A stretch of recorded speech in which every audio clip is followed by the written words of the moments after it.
Hello everybody and welcome back to the next video. This time we're gonna talk about few points when you are actually behind in a game or you are currently losing. I'm gonna throw in some points that I found in my own games and I'm gonna try to explain you guys why you should do that and why it's good to actually do this, especially if you're losing a game. Let's get right into it. The first point is actually, please abuse your high grounds. I'm not talking now about like the high ground on the base, I'm talking about any high ground. Whenever you get a high ground ward, whenever you get a good fight on a high ground where the enemy is like running into you, please use it. It is so efficient and actually giving you such an advantage over the enemy to fight that you should definitely always try to use it when you have the possibility to do it. And for that I have an example what I mean with that. Like you guys can see we're fighting on our high ground. And if you think about it, my bounty hunter is dead, the enemies have an Aegis plus and cheese. That basically means they have like 7 heroes and we have 4 currently. But if you think about it, we have 4 alive and they're fighting in our base. That basically means the enemies needs to expect that we are 8 heroes. Because all 4 of us could have a buyback, and if we do it, we're 8 heroes against 7. That still means we have an advantage, just because we are fighting around our base. And that's like a big reason why I think high ground is so good, especially in the base. You always need to expect your enemies to have 10 heroes instead of 5.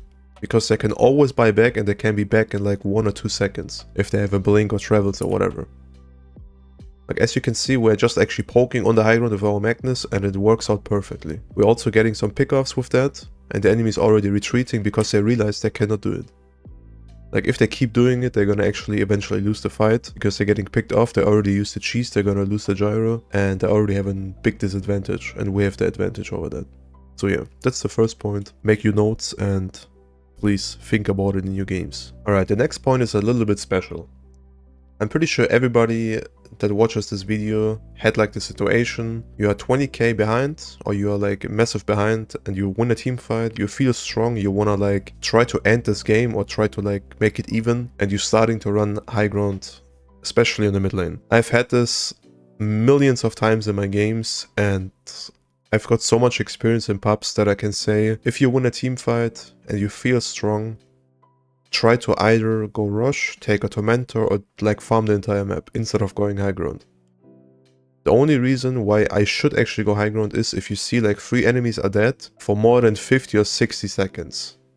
Then it's obviously good. But in this example, please guys, if you go high ground, even with an Aegis, and you see the enemies are respawning in like 10 or 15 seconds when you just started to hit high ground, please go back. Like tell your team to go back. Like you're gonna lose this fight, I'm like 90% sure. If you like do one mistake, the fight is lost, you feel awkward and the enemy's gonna start running down middle on your side. And eventually they're gonna do the same. So please try to like, whenever you see a timer of like 10 or 15 seconds even, you can even go for 20 seconds, it doesn't matter. Tell your team to go back and just play it safe. Take rush, take a tormentor, take a other side of the map, farm the map, whatever, but don't go to high ground. Like as I said before in the point before, high ground defenses are always, you need to expect your enemies to have buybacks. That basically means it's gonna be 5 or 6 with Aegis versus 10 people. So please think about it. Like in this example, I'm gonna show you what I mean by that. Even though we have Aegis, we feel insanely strong. And the fight doesn't even start that bad. We're still like almost losing the fight because of it. Just because it's high ground and the enemies are like chasing us. Like as you can see, they're already going on us because it's their high ground. They can do whatever they want, they can buy back and they come back. Like my Juggernaut got doomed, it was luckily the Aegis. That was like the only reason why the fight was like okay-ish. But like later on, the enemy is still running into us. Because they're close to the base. They kill me, they kill my Jug, almost. They kill my Jug. We still won the fight, sure. But we still lost 4 heroes with the Aegis, if you think about it. And that was actually not needed. Like there was like no need to actually do that. It is a risk that you don't need to take. You can take it, sure, if you want to, if you like the adrenaline or whatever. But if you want to play it safe in this situation, you take the Rex as fast as possible. But if you see the enemies are respawning in 10 seconds or 15, go back. Don't even like think about it, think about staying there. It is like most of the times it's just a bait and you're gonna like eventually lose the team fight or game because of it. I've had it several times when it was like 1 or 2k MMR up to like 8 or 9k. Like it happens so many times. Just please go back if you go high ground and you see the enemies are respawning soon. There's so many games lost because of that. Just think about it in your games, and you're gonna have way cleaner and way better games in the future. Plus, you're not gonna lose everything, so yeah. Alright, for the last 2 points, sadly I couldn't really find like examples that are like perfectly showing it what I mean by that, but I'm just gonna talk like through it. The first point is actually focus on your farm. Like whenever you're losing a game and you feel awkward in the game, like you don't know what to do, you can't really smoke, the enemies are too strong, the enemies are 5-manning or whatever, just try to farm. Like split the map, get your farm, tell your cores to like get 1 or 2 items, and whenever they feel strong or you feel strong, you can like just try to force stuff. But don't like over force it with these like classic plays. Yo guys, I have an BKB, I need to fight. Dude, even if you have the BKB, you can look at it as a like safe objective. Like the enemies cannot go on you because you have a BKB and you can easily farm free, for example. Like if the enemies are stronger than you, you should definitely not like stress out. And even if you feel like you are stronger, like there's still a situation where you can actually lose the fight because the enemy is like outmanning you, or like he's doing a better play, he's fighting on high ground or whatever. But like if you want to avoid that and you feel like, yo, we might lose the game if we fuck this up, just split the map, farm, like focus on your farm. Even as a support, try to farm. If you start farming in your public games, you will see,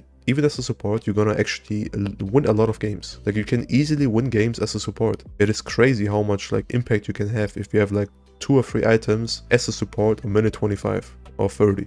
It is actually insane. If you can do that, definitely do it. And even if your cores are crying that you're farming too much or whatever, ignore it. Like if you take the dead farm that nobody wants to take, it is fine to do it. Like you don't need to like AFK sit behind your cores if they are like not good enough to farm safely or farm correctly. Like just focus on yourself. And the last point of this video is gonna be rush. Even if you're winning or if you're losing, listen. If the enemies are rushing, please try to not contest it. It sounds strange, I know, but contesting rush right now is the worst play possible most of the times. Like the rush is so far away, plus you have so many ways to actually like get spotted if you run to the enemies. It is crazy. Like not even like the tier 1 teams are actually contesting rush most of the times because it's not worth. Like the rush is too far away, plus the abilities the enemies are getting to fight you around this area is insane. Like somebody can stay in these trees, somebody can have a ward there, somebody can stay in these trees, like everything can happen. And like even this watcher over there, it is insane to like defend the rush. So I would actually recommend you, if you are not in the position to like smoke right away, you are getting to the enemies before they finish the rush and you get a perfect team fight or like perfect position or whatever, don't contest the rush. Just focus on farming and keep splitting the waves or pushing the waves, whatever.